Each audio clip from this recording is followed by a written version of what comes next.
Hello friends, मैं आपको पहले एक बार दिखा देता हूँ जो मेरा वीज़ा अप्रूव हुआ था, विजिटर वीज़ा।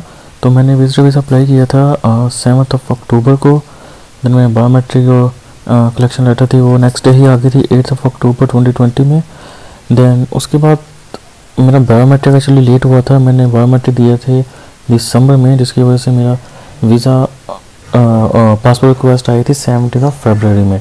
अगर मेरा बायोमेट्रिक पहले हुए होते तो मे बी मेरी रिक्वेस्ट पहले प्रूव हो जाती। तो अब आपके बाद इसके बाद हम बात करेंगे कि कैसे कैसे एप्लीकेशन को सबमिट करते हैं, क्या क्या डॉक्यूमेंट्स लगाने होते हैं और क्या क्या सपोर्टिंग डॉक्यूमेंट साथ में लिखा। इस वीज़ा के बारे में कैसे कैसे उसका अकाउंट क्रिएट करते हैं CAC की वेबसाइट पे, उसके बाद एप्लीकेशन डिटेल्स कैसे फिल करते हैं, और उसके बाद क्या कौन से रिक्वायर्ड डॉक्यूमेंट्स होते हैं, और प्लस हम कौन कौन से साथ में सपोर्टिंग डॉक्यूमेंट्स लगा सकते हैं।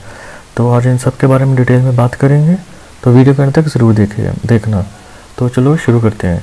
सबसे पहले आपको गूगल पे जाके सिंपली टाइप करना है CAC लॉगिन। जो फर्स्ट लिंक होगा वो साइन इन होम पेज होगा। तो आपको उसको नीचे अगर आप जाएंगे तो आप देखेंगे यहाँ पे 2 ऑप्शन है। अगर तो आपके पास पहले से अकाउंट आपने बना के रखा हुआ है तो आप डायरेक्ट साइन इन कर सकते हैं GC के अकाउंट में। अगर नहीं तो आप नया अकाउंट क्रिएट कर सकते हैं।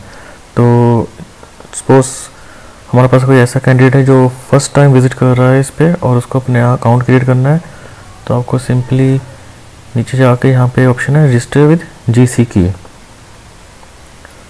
तो उसके बाद आप यहाँ पे दे सकते हैं साइन अप ऑप्शन के लिए। तो आपको इस पर क्लिक करना है। आप इसको नीचे करेंगे तो यहाँ पे कुछ टर्म्स एंड कंडीशन है जो आपको सिंपली इस पर एक्सेप्ट पे क्लिक करना है। और उसके बाद आपको यहाँ पे यूज़र नेम देगा, लिखना होगा जो भी आपका आप रखना चाहते हो आप रख सकते हो। यहाँ पे फॉर एग्ज़ाम्पल मैं लिख देता हूँ SR मुल्तानी। आपको देन कंटिन्यू पे क्लिक करना है। उसके बाद आपको पासवर्ड सेलेक्ट करना है, वो आप कुछ भी रख सकते हो। तो मैंने यहाँ पे पासवर्ड सेट कर लिया है। जब पासवर्ड क्रिएट कर रहे होंगे बस कुछ बातों का ध्यान रखना कि यहाँ पे उनकी चेकलिस्ट है, जैसे कि आपके पास में एक लोअर केस होना चाहिए, अपर केस होना चाहिए, डिजिट होना चाहिए। तो उसके अकॉर्डिंग आपको पासवर्ड सेट करने देगा। तो उसके बाद आपको कंटिन्यू करना है। देन उसके बाद यहाँ पे वो आपसे कुछ सिक्योरिटी क्वेश्चन रखेगा जो आपको क्वेश्चन सेलेक्ट करने हैं, फिर उनके आंसर आपको खुद देने हैं। तो ये मैं रख लेता हूँ। तो मैंने यहाँ पे सारे आंसर्स सेलेक्ट कर लिए हैं और मैंने उनके आंसर भी यहाँ पे लिख दिए हैं। उसके बाद आपको कंटिन्यू क्लिक करना है। तो यहाँ पे आप देख सकते हैं यहाँ पे लिखा है successfully created your GC account with user name SR मुल्तानी। तो आपको फिर सिंपली कंटिन्यू पे क्लिक करना है।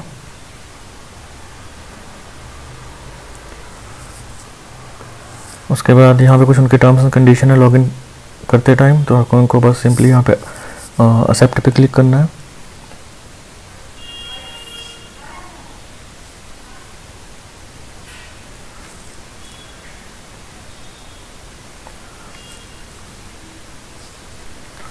तो उसके बाद जैसे आप एक्सेप्ट पे क्लिक करोगे तो आपसे ये कुछ इन्फॉर्मेशन पूछेगा। तो आपको सिर्फ 1 टाइम आपको प्रोवाइड करनी होती हैं। जैसे आपको गिवन नेम, जैसे मैं गिवन नेम में ऐसा लिख देता हूँ, लास्ट नेम मैं मुल्तानी लिख रहा हूँ, और ईमेल एड्रेस यहाँ पे लिख देते हैं ऐसा मुल्तानी gmail.com, रेफर लैंग्वेज इंग्लिश। तो बस एक चीज़ ध्यान रखें दोस्तों कि जब आप यहाँ पे ईमेल आईडी दो तो वो वाली ईमेल आईडी देना जो आपकी प्राइमरी ईमेल आईडी हो, क्योंकि जो भी इन्फॉर्मेशन आपको कनाडा इमिग्रेशन के थ्रू प्रोवाइड की जाएगी वो आपको इस ईमेल आईडी के थ्रू ही की जाएगी। क्योंकि कनाडा इमिग्रेशन कभी भी आपको फ़ोन के थ्रू कॉन्टैक्ट नहीं करेगा। जो भी इन्फॉर्मेशन होगी, जो भी अपडेट्स होंगे वो आपको ईमेल के थ्रू ही प्रोवाइड किए जाएंगे। तो इस बात का ध्यान ज़रूर रखें। तो उसके बाद आपको बस कंटिन्यू पे क्लिक करना है। यहाँ पे फिर से वो थोड़े सिक्योरिटी क्वेश्चन पूछेगा जो आपको फिर से जो सारे मैंडेटरीज होंगे, जिसमें आपको क्वेश्चन भी सिलेक्ट खुद करने हैं, उनके आंसर भी देने हैं। तो ये मैं फिल कर लेता हूँ एक बार। तो मैंने यहाँ पे सारे सिक्योरिटी क्वेश्चन रख लिए हैं यहाँ पे। उसके बाद आपको सिंपली कंटिन्यू पे क्लिक करना है। तो बस आप SR के होम पेज पे लॉगिन पेज पे आपने विज़िट कर लिया है। यहाँ पे आप देख सकते हो, यहाँ पे जब भी कोई एप्लीकेशन आप सबमिट करोगे तो उसका स्टेटस आप यहाँ पे आपका डाटा अवेलेबल होगा। जैसे अभी हमने कोई एप्लीकेशन सबमिट कोई भी नहीं की तो इसलिए यहाँ पे नो डाटा अवेलेबल आ रहा है। तो अब आप नीचे स्क्रॉल करोगे तो यहाँ पे ऑप्शन है स्टार्ट एन एप्लीकेशन। तो यहाँ पे डिफरेंट कैटेगरीज है, तो पर आज हम बात कर रहे हैं टूरिस्ट वीज़ा के लिए। तो आपको यहाँ पे क्लिक करना है apply to come to Canada. अब नीचे देखोगे वहाँ पे visitor visa, work, study permit, express entry, इन सब के लिए एक ही कैटेगरी है, ये फर्स्ट वन। तो आपको इस पर क्लिक करना है। अब नीचे आप स्क्रॉल करोगे तो आपसे जो फर्स्ट फील्ड है वो पूछेगा आपके please enter your personal reference code to begin application. अगर आपके पास कोई भी ऐसे रेफरेंस कोड नहीं है तो इसको सिंपली ब्लैंक छोड़ दीजिए। यहाँ पे नीचे don't have personal reference code, तो आप इसको नीचे स्क्रॉल करें तो यहाँ पे 3 कैटेगरीज हैं, visitor visa, study permit and work permit. और ये बाकी एक्सप्रेस एंट्री और इंटरनेशनल एक्सपीरियंस कैनेडा, इन पे हम वीडियोस बाद में बनाएंगे। अभी हम बात कर रहे हैं सिर्फ विजिटर वीज़ा, टूरिस्ट वीज़ा के लिए। तो हम फर्स्ट पे क्लिक करेंगे। अब इसको नीचे अगर स्क्रॉल करें तो यहाँ पे पहला ऑप्शन है what would you like to do in Canada. तो हमारा वहाँ पे जाने का पर्पस है सिर्फ विज़िट करने का, तो हम फर्स्ट ये विज़िट सेकंड ऑप्शन सेलेक्ट कर लेते हैं। Then how long are you planning to stay in Canada. हम वहाँ पे टेम्परेरी विजिट कर रहे हैं तो आपको सेलेक्ट करना पड़ेगा less than 6 months. Then select the code that matches the one on your passport. तो हम इंडिया से अप्लाई कर रहे हैं तो इंडिया, बाकी आप जिस कंट्री से अप्लाई कर रहे होंगे आपको वही सिलेक्ट करना होगा। तो यहाँ पर हम इंडिया सेलेक्ट कर लेते हैं। What is your current country और territory of residence. If you are presently in Canada you should select Canada. तो हमारी भी प्रेजेंट कंट्री कौन सी है, इंडिया, तो हम इंडिया सेलेक्ट कर लेते हैं। अगर आप इस टाइम करंटली आप किसी और कंट्री में अभी टेम्परेरी स्टे कर रहे हो, अगर वहाँ से अप्लाई कर रहे हो कैनेडा का वीज़ा, तो आपको वो सिलेक्ट करना पड़ेगा। Do you have a family member who is Canadian citizen और permanent resident and is 18 years और ओल्डर। हमारे केस में कोई भी नहीं है तो मैं नो सेलेक्ट करूँगा। अगर आपको कोई फैमिली मेम्बर है जो कैनेडियन सिटीजन है और 18 ईयर्स से एज उसकी ज़्यादा है तो आप यहाँ पे येस सेलेक्ट करेंगे, अदरवाइज़ आप नो सेलेक्ट करेंगे। देन आपकी डेट ऑफ बर्थ, जैसे मैं यहाँ पे अपनी डेट ऑफ बर्थ सेलेक्ट कर लेता हूँ 1993 month October day 1st। Then आपको सिंपली नेक्स्ट क्लिक करना है। नेक्स्ट क्वेश्चन है have you lived in Canada as a permanent resident और लैंडेड इमिग्रेंट। तो अगर आप पहले वहाँ पे आप परमानेंट रेजिडेंट रह चुके हैं तो आपको येस सेलेक्ट करना है। मेरे केस में नहीं है तो मैं नो सेलेक्ट कर रहा हूँ। इसके बाद आपको सिंपली नेक्स्ट क्लिक करना है। Are you love a permanent resident of the United States with a valid US citizenship and immigration services number. No, मेरे पास कभी भी सिटीजनशिप नहीं थी तो मैं नो सेलेक्ट कर रहा हूँ। आपके केस में जो भी होगा आपको वैसे सेलेक्ट करना पड़ेगा। उसके बाद क्लिक नेक्स्ट करना है। व्हाट योर मैरिटल स्टेटस, अगर आप मैरिड हो तो आपको मैरिज सेलेक्ट करना है, अगर आप सिंगल हो सिंगल सेलेक्ट करना है, अगर डिवोर्सी हो डिवोर्सी सेलेक्ट करना है। मेरे केस में सिंगल हो तो मैं सिंगल सेलेक्ट कर रहा हूँ। What your province of destination, if you visiting multiple province select the one in which you will be spending most of your time.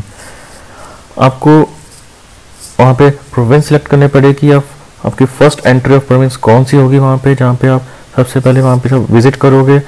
तो मैं ओंटारियो सेलेक्ट कर रहा हूँ। आपका जो भी विजिटिंग प्लेस होगी आप वो सिलेक्ट कर सकते हो। तो उसके बाद सिंपली आपको नेक्स्ट सेलेक्ट करना है। जो भी हमने डिटेल्स फिल की हैं उसके बेसिस पे वो कह रहे हैं कि yes you are eligible to apply for visitor visa to travel to Canada and visitor visa cost $100 Canadian। It permits travel to Canada by air, car, bus, train और boat and visa will be valid for up to 10 years. Processing times varying depending on the number of applications currently being processed. तो उसके बाद simply आपको continue पे click करना है। सो यहाँ पे कुछ नहीं वो कह रहे हैं कि वो यहाँ पे बस इतना कह रहे हैं कि do not submit multiple application for the same services, कि आप सेम कैटेगरी के लिए मल्टीपल एप्लीकेशन सेलेक्ट ना करें, उसका कोई बेनिफिट नहीं है। तो बल्कि उसके रिफ्यूज़ल होने के चांसेस और ज़्यादा हो जाते हैं। और ऐसा भी हो सकता है कि आपने मल्टीपल टाइम्स अगर फीस सबमिट की है और प्रोसेस आपकी एक ही एप्लीकेशन को करेंगे और जो दूसरे एप्लीकेशन की जो फीस होगी वो रिफंड नहीं होगी। सो इससे बेटर है कि आप एक ही एप्लीकेशन सबमिट करें at a time, multiple application submit ना करें। तो आपको सिंपल कंटिन्यू पे क्लिक करना है। Now what is the main purpose of your visit. तो आप अगर वहाँ पे आप किसी फैमिली से मिलने जा रहे हैं, फ्रेंड से मिलने जा रहे हैं, तो आपको यहाँ पे फर्स्ट वन क्लिक करना है। पर उसके लिए आपको फिर फर्दर आपको उसके रिकॉर्डिंग आपको डॉक्यूमेंट्स भी प्रोवाइड करने पड़ेंगे कि आप फैमिली किस फैमिली मेम्बर को मिलने जा रहे हो या फिर किस फ्रेंड को मिलने जा रहे हो। मेरे केस में सिर्फ मैं टूरिज़्म पर्पज से जा रहा हूँ, तो मैं यहाँ पे टूरिज़्म सेलेक्ट कर रहा हूँ। उसके बाद in the last 10 years have you legally travel to Canada, this include any family member you may be travelling with at this time. तो मैंने पिछले 10 years में ट्रैवल नहीं किया कनाडा, तो मैं यहाँ पे नो सेलेक्ट कर रहा हूँ। अगर आपने किया है तो आप यहाँ पे यस सेलेक्ट कर सकते हैं। उसके बाद नेक्स्ट पे क्लिक करें। Do you have a valid United State visa और have legally travel to US in the past 10 years, this include any family member you have may be travelling with at this time. तो दोस्तों इस question का benefit ये है कि अगर आपके पास यूएस का कोई भी वैलिड वीज़ा है, चाहे वो B1 B2 भी हो, तो यहाँ पे यस सेलेक्ट करें। उसका बेनिफिट आपको ये होगा कि जो मैंडेटरी डॉक्यूमेंट्स होंगे वो बहुत कम रह जाते हैं। फॉर एग्जांपल अगर विदाउट यूएस वीज़ा देखें तो अगर उन्होंने 8 डॉक्यूमेंट्स की रिक्वायरमेंट दी है डॉक्यूमेंट्स की, then if you have a valid US visa then आपको सिर्फ 3 या 4 मैंडेटरी डॉक्यूमेंट सबमिट करने होते हैं। तो इसका ये बेनिफिट है। तो अगर आपके पास कोई भी यूएस का वैलिड वीज़ा है तो यहाँ पर यस सेलेक्ट करें, अदरवाइज नो सेलेक्ट करें। तो जैसे कि मेरे पास नहीं है तो मैं नो सेलेक्ट कर रहा हूँ।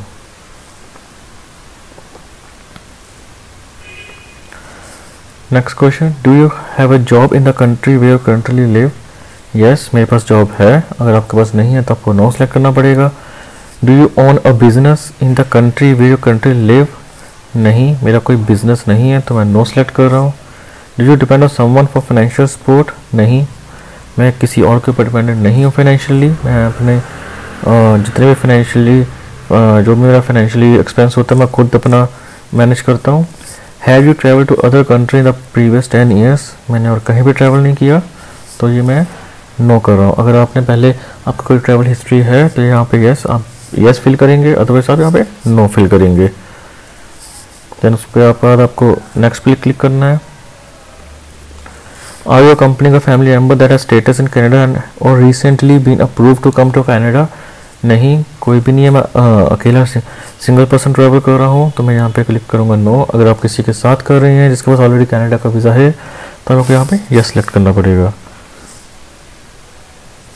Have you ever committed or been arrested or been charged with or convicted of any criminal offense? नहीं, मैंने कभी ना अरेस्ट हुआ, मेरे पे कोई क्रिमिनल रिकॉर्ड नहीं है, तो मैं यहाँ पे नो क्लिक करूँगा। Have you had a medical exam perform by RSA authorise. नहीं, मैंने कभी भी IRCC पैनल फिजिशियन को अपना मेडिकल टेस्ट नहीं करवाया है, तो मैं यहाँ पे नो सेलेक्ट करूँगा। Do you want to submit an application for family member. नहीं, मुझे और किसी की एप्लीकेशन सबमिट नहीं करनी। अगर आप को किसी के साथ जा रहे हो, अगर उसकी फैमिली एप्लीकेशन को सबमिट करनी है, यहाँ पे यस सेलेक्ट करेंगे। देन फर्दर आपको उसकी पूरी डिटेल सबमिट करनी पड़ेंगी साथ में, तो मैं यहाँ पे नो सेलेक्ट कर रहा हूँ। Are you giving someone access to your application. No, मैं अपनी एप्लीकेशन खुद हैंडल कर रहा हूँ, तो मैं यहाँ पे नो लिख रहा हूँ। In the past and have you given your fingerprint और photo for application to come to Canada. दोस्तों ये बायोमेट्रिक की बात कर रहे हैं कि आपने कभी अगर पास में बायोमेट्रिक्स दिए हैं तो आपको यस सेलेक्ट करना है, अदरवाइज आपको नो सेलेक्ट करना है। कनाडा के लिए बायोमेट्रिक इस टाइम पे मैंडेटरी है। किसी भी वीज़ा एप्लीकेशन के लिए कनाडा के लिए आपको बायोमेट्रिक्स देने ही पड़ेंगे। विदाउट बायोमेट्रिक्स आपकी फ़ाइल कभी भी प्रोसेस नहीं की जाएगी, वो हमेशा पेंडिंग में पड़ी रहेगी। तो ये एक मैंडेटरी स्टेप है जो आपको बायोमेट्रिक्स देने ही पड़ेंगे। और यह बायोमेट्रिक्स आपको VFS सेंटर पे जाके देने पड़ेंगे, क्योंकि VFS का कनाडा इमिग्रेशन के साथ कोलैबोरेशन है, वही हमेशा बायोमेट्रिक्स कलेक्ट करते हैं जो कि उनको आगे प्रोवाइड करते हैं। सो नेक्स्ट क्वेश्चन है, there are fees associated with this application, will you be paying your fees और are you fee exempted? No, मैं अपनी फीस खुद सबमिट करूँगा। Yes, I will be paying my application fee. Are you able to make a digital copy of a document with a scanner और camera? Yes, जो भी आपको डॉक्यूमेंट सबमिट करने हैं आप उनको स्कैन कर सकते हैं अपने लैपटॉप में। उसको पहले से आप स्कैन करके रख सकते हैं ताकि आप उनको एप्लीकेशन फिल करते टाइम ही अपलोड कर सको। तो मैं यहाँ पे लिख रहा हूँ yes. Will you be paying application fee online through visa master? Yes, आपके पास मास्टर कार्ड, वीज़ा कार्ड में से कोई भी एक कार्ड होना चाहिए उनकी ऑनलाइन फ़ी सबमिट करने के लिए। तो येस मेरे पास है, तो मैं यहाँ पे येस क्लिक कर रहा हूँ, सेलेक्ट कर रहा हूँ येस। उसके बाद आपको बस पूरा फॉर्म देगा रिव्यू करने के लिए जो भी आपने वहाँ पे फिल आउट किया है। तो आपको इसको एक बार गो थ्रू कर लिए ध्यान से, क्योंकि एक बार जब आपने एप्लीकेशन सबमिट कर दी उसके बाद उसके अंदर आप चेंजेस नहीं कर सकते। तो इसको बहुत ध्यान से देखना। तो उसके बाद आपको सिंपली कंटिन्यू पे क्लिक करना है। यहाँ पे कुछ गाइडलाइंस होंगी कि आपको कितने KB की डॉक्यूमेंट्स अपलोड कर सकते हैं, फोटोग्राफ अपलोड कर सकते हैं वगैरह वगैरह। इसके अब एक बार गो थ्रू हो सकते हैं कि जैसे फाइल का मैक्सिमम साइज 4 MB होना चाहिए, उनका फॉर्मेट PDF JPG ये होना चाहिए। तो जैसे आप इन पे एक बार गो थ्रू कर लीजिए, देन उसके बाद आप कंटिन्यू पे क्लिक करें। देन उसके बाद यहाँ पे देखा जाए तो आप डॉक्यूमेंट चेकलिस्ट है पूरी, ये एप्लीकेशन फॉर्म है। इसके लिए मैं अलग से वीडियो बनाऊंगा क्योंकि ये फॉर्म बहुत ध्यान से बनना होगा, क्योंकि इसके अंदर हमें अपने सारी डिटेल्स फिल करनी होती हैं, अपनी एजुकेशन, अपने एम्प्लॉयमेंट, अपना एड्रेसेस एंड ऑल, सब कुछ एवरीथिंग। तो इसको हम बहुत ध्यान से फिल करेंगे। तो इसके लिए मैं अलग वीडियो क्रिएट करूँगा इसके लिए। देन उसके बाद नीचे अगर आप देख सकते हैं सपोर्टिंग डॉक्यूमेंट्स, तो उसके अंदर सपोर्टिंग डॉक्यूमेंट्स के अंदर आपका पासपोर्ट की फ़ोटो, देन प्रूफ ऑफ, अगर इस पर क्लिक करें सेक्शन में तो उसका जस्ट फ्रंट एंड से लास्ट पेज कि आपको फ़ोटो क्लिक करके स्कैन करके आपको अपलोड करनी पड़ेंगी। और प्लस अगर आपकी कोई ट्रैवल हिस्ट्री है, अगर उसके कोई और कंट्री की स्टैंपिंग्स हैं, तो मैं आपको यही प्रेफर करूँगा कि आप उनकी फ़ोटो भी स्कैन करके अपलोड कीजिए। साथ में एक PDF क्रिएट कर लीजिए, इसके अंदर आप सारी आपके पास ट्रैवल हिस्ट्री रिकॉर्ड आ जाए। ये आपकी वीज़ा प्रोसेसिंग में बहुत हेल्प करेगा, तो इसका ज़रूर ध्यान रखें। नेक्स्ट हम देख सकते हैं proofs of means of financial support. और इस पर आप क्लिक करें तो हम देख सकते हैं यहाँ पे बहुत सारी चीज़ें हैं जो आप अपलोड कर सकते हैं अपने प्रोफेशनल अकॉर्डिंग। अगर मैं प्रेफर करूँगा तो आप यही करना कि आप अपने बैंक अकाउंट की बैंक स्टेटमेंट ज़रूर अपलोड करें, पास्ट 4 मंथ्स की। अगर आप जॉब करते हैं तो अपने सैलरी स्लिप अपलोड करें। उसके बाद आप एम्प्लॉयमेंट लेटर ले सकते हैं अपने ऑफिस से, बहुत ईजिली आपको मिल जाएगा। तो इन सब की एक आप PDF क्रिएट करें और यहाँ पे आप अपलोड कर सकते हैं। उसके अलावा आप अगर इनकम टैक्स फाइल करते हैं, अगर आप जॉब करते हैं तो ऑब्वियसली आप इनकम टैक्स फाइल करते ही होंगे, तो आप IT निकाल सकते हैं इनकम टैक्स की वेबसाइट से, तो वो भी साथ में अटैच कर सकते हैं। जो आपकी वीज़ा प्रोसेसिंग में बहुत ज़्यादा हेल्प करता है आपको फाइनेंशियली स्ट्रॉन्ग प्रूफ करने में। तो उसके बाद अगर हम देखें नेक्स्ट आपको पासपोर्ट साइज फ़ोटोग्राफ अपलोड करनी है, तो आप उसको स्कैन करके सिंपली आप अपलोड कर सकते हैं। अगर नीचे देखें तो पर्पस ऑफ ट्रैवल, यहाँ पे अब इन्होंने लिखा है कि जो फ्लाइट टिकट डिपार्टिंग कनाडा, जो ट्रैवल इटनरी और प्रूफ ऑफ मेडिकल अपॉइंटमेंट। तो मैं बोलूँगा तो आप टिकट तो आप बिल्कुल मत बुक करना, क्योंकि प्रोसेसिंग में कितना टाइम लग सकता है वीज़ा के किसी को नहीं पता, तो आपका फ़्लाइट टिकट में भी रिफ़ंड ना हो। तो बेटर यही रहेगा कि आप होटल बुकिंग करें, क्योंकि नेट पर बहुत सारे ऑप्शंस होते हैं जो फ्री ऑफ कॉस्ट बुकिंग होती है, जिनको आपको पे वहाँ पे होटल पर विज़िट करने के बाद करना होता है। तो आप हमेशा इस ऑप्शन को सिलेक्ट करें। किसी भी कनाडा के होटल में देखें booking.com पे ऐसे बहुत सारी वेबसाइट होंगी ऑनलाइन जहाँ पे आप होटल्स की बुकिंग कर सकते हैं। तो जो कंफर्म आपके पास जो मेल आएगी कंफर्मेशन की बुकिंग की, अब यहाँ पे अपलोड कर सकते हो। उसके बाद नेक्स्ट है फैमिली इंफॉर्मेशन एप्लीकेशन। इसकी वीडियो भी जब मैं एप्लीकेशन और विजिटर वीज़ा की एप्लीकेशन के ऊपर वीडियो बनाऊंगा तो साथ में मैं इसको भी इंक्लूड करूंगा, तो इसको वहाँ से अच्छे से एक्सप्लेन करूंगा।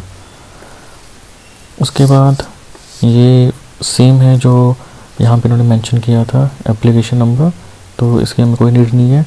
अब आता है क्लाइंट इन्फॉर्मेशन। अगर आपको लगता है कि एप्लीकेशन फॉर्म भरते टाइम ऐसी कोई भी चीज़ थी जो आप इमिग्रेशन को बताना चाहते थे पर उन्होंने नहीं पूछी, तो आप यहाँ पे उसको अपलोड कर सकते हो। बहुत ज़्यादा डिटेल में लिखना होता है, थोड़ा ब्रीफ में लिखना होता है, क्योंकि टू द पॉइंट, ताकि वो इजीली समझ सके आप क्या कहना चाहते हो, क्योंकि उनके पास इतना टाइम नहीं होता कि वो पूरा 1 या 2 पेजेस का आपका इन्फॉर्मेशन को रीड करें। तो इस चीज़ का ध्यान ज़रूर रखें। तो बस आपका बस उसके बाद इस वीज़ा की जो फ़ीस होती है वो $100 है, और जो बायोमेट्रिक की फ़ीस है वो $85 है। तो टोटल होकर $185 है। जब आप ये सब कुछ अपलोड कर लोगे, उसके बाद हमें पेमेंट पे आगे क्लिक करना होगा, और देन आपको आपकी एप्लीकेशन सबमिट करनी होगी। तो दोस्तों ये बहुत इजी प्रोसेस है, आपको किसी भी एजेंट या किसी भी कंसल्टेंट से हेल्प लेने की कोई नीड नहीं है, आप घर पे इजीली सबमिट कर सकते हो। अगर आपको कोई भी इशू आ रहा हो तो आप मुझे व्हाट्सएप के थ्रू या जीमेल के थ्रू कांटेक्ट कर सकते हो। मैं अपना व्हाट्सएप नंबर और जीमेल डिस्क्रिप्शन में दे दूँगा। आप किसी भी टाइम मुझे व्हाट्सएप या मेल कर सकते हैं, जो भी आपकी क्वेरी होगी आप किसी भी टाइम मुझे पिंग करें, तो मैं आपकी ज़रूर हेल्प करूँगा। और वीडियो अच्छी लगे तो प्लीज़ लाइक कर देना, चैनल सब्सक्राइब कर देना, और मिलते हैं अगली वीडियो में। Thank you so much.